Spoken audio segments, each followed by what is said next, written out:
Fala aí, investidor, beleza? Como diversificar uma carteira da maneira correta para minimizar os riscos e aumentar a sua rentabilidade? É isso que vamos responder nesse vídeo. Então vamos embora, vamos para o conteúdo e sem enrolação. Bom, para quem não me conhece, meu nome é Fernando e esse aqui é o Rapidinhas de Investimento. Bom, por que é melhor então a gente diversificar os nossos investimentos? Todo tipo de investimento é sujeito a correr algum tipo de risco, inclusive aqueles que são considerados os mais seguros do mercado, como renda fixa. Exatamente por isso, a regra básica da gestão dos riscos de uma carteira é não concentrar todos os valores em um só ativo ou só um investimento.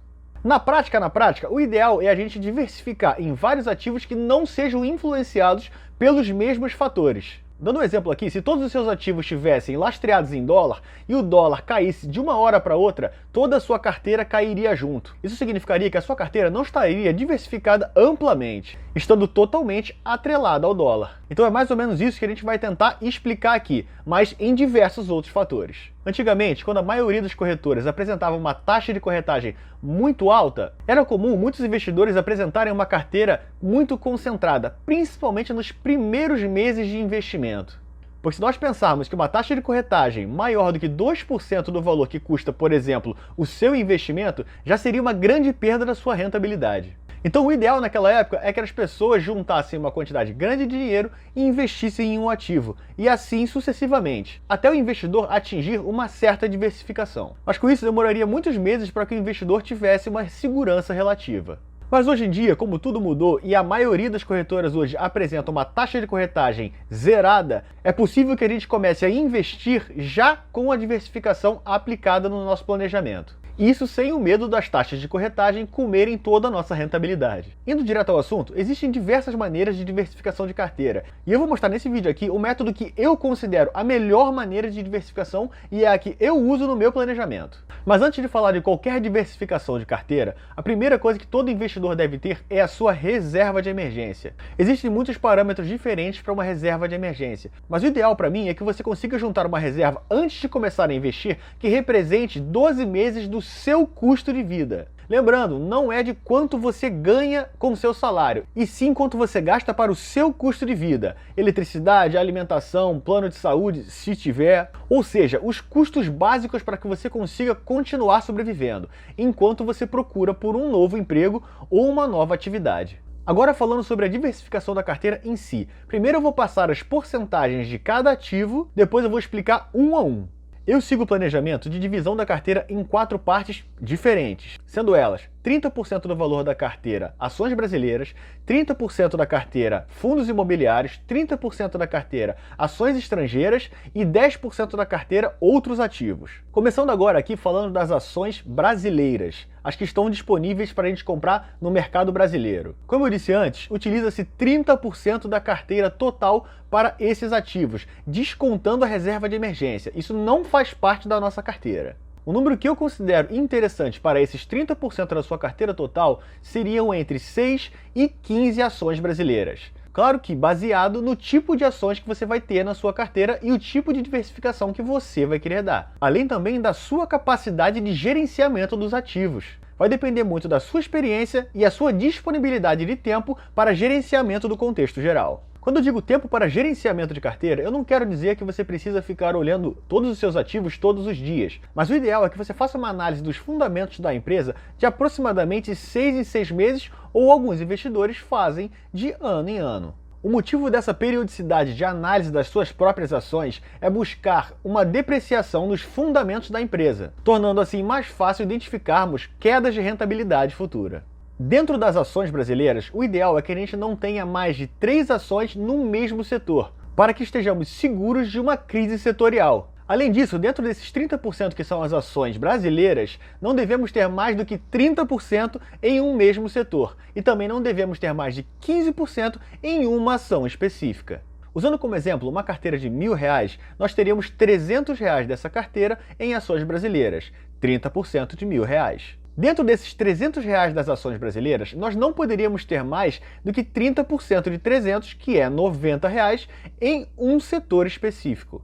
Por exemplo, o setor de varejo, nós não poderíamos ter mais do que R$90 em ações do setor de varejo. Ainda dentro desses R$ 300 das ações brasileiras, nós não poderíamos ter mais de R$ 45 em uma única ação.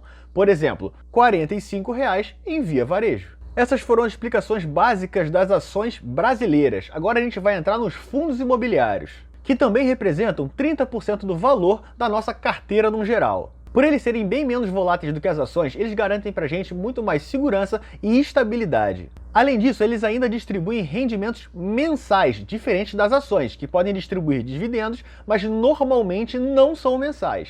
Por serem mensais, os rendimentos dos fundos imobiliários garantem pra gente um rendimento periódico para reinvestimento nas ações ou até para pagar aquela continha de luz que a gente sempre está precisando no final. Existem estudos que comprovam que a volatilidade dos fundos imobiliários é aproximadamente 3 vezes menor do que a volatilidade das ações brasileiras. Sendo assim, sua carteira ficaria mais segura e robusta. Sem contar que aquele dinheirinho que vai pingando na sua conta todo mês dá muita alegria. Eu acredito que a diversificação dentro desse modelo de ativos pode ser um pouco menor, mas não muito, diversificando a carteira de fundos imobiliários em aproximadamente 10 ativos, mas também sendo divididos por setores, não tendo mais do que 30% do valor referente aos fundos imobiliários em um só setor. Existem variados tipos de fundos imobiliários, como de tijolos, de papéis, fundos de fundos e assim por diante. Mas cada um desses tipos de fundos serão explicados em vídeos posteriores. Se eu tivesse que abrir uma carteira de fundos imobiliários agora, com segurança, eu utilizaria 10 fundos imobiliários, tendo 2 de logística, 2 de varejo ou shopping, 2 de lajes corporativas, 2 de fundos de papéis e 2 fundos de fundos. Sendo que esses fundos de fundos teriam ativos diferentes. Explicando rapidamente o que são fundos de fundos, são fundos imobiliários que, como nós, apresentam diversos ativos e gestores para escolha e administração desses ativos. Ou seja, só com um fundo de fundo você já estaria diversificando a sua carteira em mais ou menos 20 ativos. Só com esse modelo apresentado aqui, você já teria uma carteira bastante segura e com uma excelente diversificação de ações brasileiras e fundos imobiliários, já sendo melhor do que a grande maioria dos acionistas e investidores do mercado. Bom, se você está gostando desse conteúdo, deixe seu like e inscreva-se no canal. Nós entregamos análises de ações todas as semanas, como essa da Coppel, que está no card aqui em cima e está com o link na descrição. Além das análises, nós entregamos diversos outros conteúdos para que você saiba tudo sobre renda variável. E agora voltando e falaremos dos ativos do exterior, que representam também 30% do valor da nossa carteira num geral. O assunto agora fica um pouquinho mais complicado, mas não tanto também. Calma, não se desespera. Existem muitas maneiras de se investir no exterior, mas eu vou falar aqui das 3 principais e mais comuns.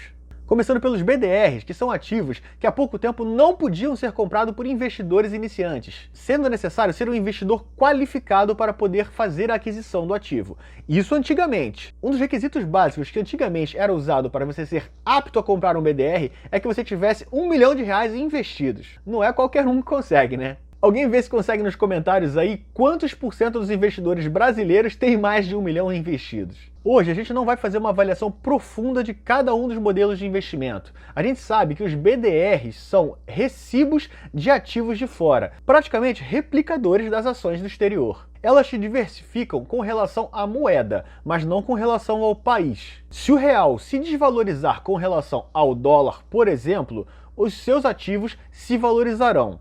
Mas se houver uma crise generalizada no Brasil e todos os investimentos forem bloqueados, esses investimentos também seriam bloqueados. Mas é uma coisa extremamente difícil de acontecer. Esses investimentos são bons para quem não quer ter o trabalho e a dor de cabeça de abrir uma conta no exterior, além de ter que pagar um novo imposto de renda americano ou de outro país. Um exemplo que nós poderíamos dar seriam os BDRs da Apple. Nós poderíamos abrir agora o nosso home broker e comprar um BDR da Apple aqui no Brasil, sem abrir conta numa corretora americana. Isso facilita muito a vida do investidor iniciante. Outro método de diversificação por ativos no exterior são os ETF, que são índices que replicam uma precificação de um conjunto de ações lá do exterior, ou também podem replicar um outro índice de um outro país. Existem diversos exemplos de ETFs que nós podemos usar, como os de tecnologia nos Estados Unidos. Ele replica a precificação de um conjunto de ações de tecnologia e precifica para comprarmos aqui no Brasil. Então nós compramos um ativo que representa uma diversificação em ativos de tecnologia americanos. Isso facilita muito a vida do investidor. O maior exemplo dos ETFs americanos é o IVVB11, que replica o índice S&P 500, que é como o nosso Ibovespa, só que americano. Os ETFs são bons pelos mesmos motivos dos BDRs, pela facilidade de compra aqui no Brasil. Além disso, você não precisa escolher ação por ação para comprá-lo. Lembrando que existem ETFs de fora que são vendidos no nosso home broker e existem ETFs de fora que você pode comprar em corretoras americanas e europeias. Esses outros ETFs de fora só podem ser comprados se você abrir conta em uma corretora nos Estados Unidos ou nesses outros lugares do mundo. Usando como exemplo a abertura de conta numa corretora nos Estados Unidos, você teria uma disponibilidade de muitos outros ativos, como ETFs e estoques que não são vendidos aqui no Brasil. Então, resumindo, você pode comprar os ETFs tanto aqui no Brasil como lá fora. O outro método de investimento em ativos do exterior é a compra de stocks, que são as próprias ações dos países de origem. Usando como exemplo, você conseguir comprar uma ação da Apple lá nos Estados Unidos, abrindo conta em uma corretora americana. Com isso, as ações teriam muito mais liquidez do que os BDRs aqui no Brasil, além de nos dar muito mais segurança por estar em um país de moeda muito mais forte do que o real, nos protegendo assim não só de uma crise monetária brasileira, como uma crise governamental nacional. Como já disse antes, o problema das stocks é que nós teríamos que abrir uma conta numa corretora lá fora, além de ter que pagar um imposto de renda em um país diferente do nosso. Nada que seja muito difícil de se fazer, mas dá uma certa dor de cabeça que muitos investidores não querem ter. Mesmo já existindo lá nos Estados Unidos corretoras voltadas para investidores brasileiros. Dentre esses três tipos de ativos, há quem goste de um, há quem goste do outro. Eu digo que todos são bons e atendem cada um ao seu público específico. Se eu fosse abrir hoje uma carteira que represente ativos do exterior, ela teria 10% desses 30% dos ativos do exterior em ETFs e 20% desses ativos em BDRs ou stocks. Lembrando que a diversificação setorial continua a mesma. Nós não teríamos mais de 30% do valor dos ativos em um só setor e não teríamos mais do que 15% do valor dos ativos em uma só ação. Ou seja, numa carteira que tem R$1.000 no total, ela teria R$300 em ativos do exterior, sendo que R$100 seriam em ETFs e R$200 seriam em BDRs ou stocks.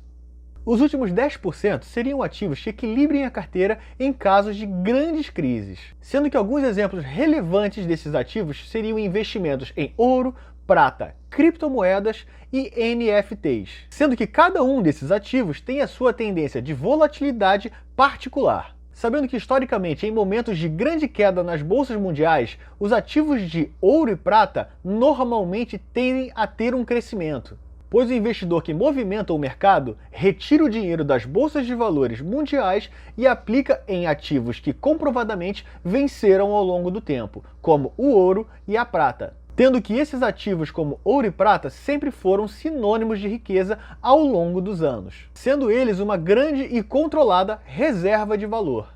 Já as criptomoedas são muito recentes, não sendo possível ainda prever futuros desempenhos, mas há quem esteja disposto a assumir o risco de ganhar muito no futuro ou perder muito. No meu caso, eu utilizaria 4% desses 10% que sobraram no investimento em criptomoedas, principalmente por causa da sua volatilidade, que é muito maior do que dos ativos anteriormente falados.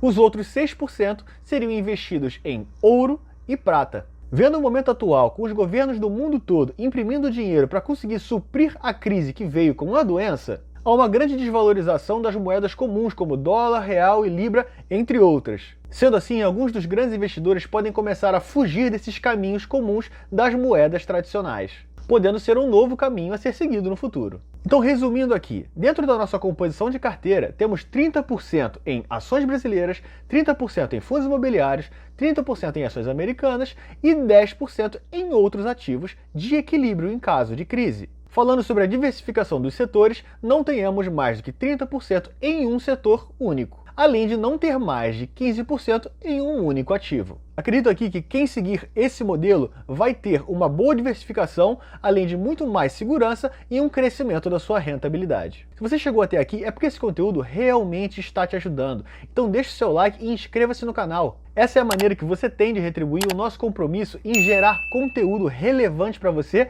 e de maneira grátis. Não deixa também de entrar no nosso canal do Telegram, o link vai estar na descrição. Lá você vai ter as melhores notícias todos os dias, além de poder tirar suas dúvidas com toda a nossa comunidade de investidores.